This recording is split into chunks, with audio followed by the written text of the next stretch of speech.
গ্রীষ্মকাল মানে বৈশাখ জ্যৈষ্ঠ মাস আমাদের তালের শ্বাস লাগে। কেন? আমাদের তো 12 মাসে 13 পার্বণ বাঙালিদের, তাই জ্যৈষ্ঠ মাসে লোকনাথের পুজো হয়, লোকনাথ বাবার, তাই তাল শ্বাস দিই। আষাঢ় শ্রাবণের মধ্যে আমাদের হয় জামাই ষষ্ঠী। জামাই ষষ্ঠীকে বরণ করতে গেলে, জামাইকে বরণ করতে গেলে লাগে আমাদের তাল পাতার পাকা। ভাদ্র আশ্বিনে হয় জন্মাষ্টমী। এটা শ্রীকৃষ্ণ ভগবানের প্রিয় খাদ্য তালের বড়া।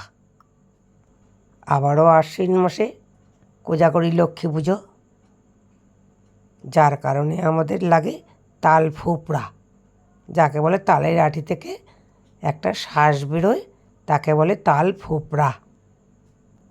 একটি ফল থেকে কতগুলো রূপ বেরোয়, বুঝতেই পারছেন বন্ধুরা।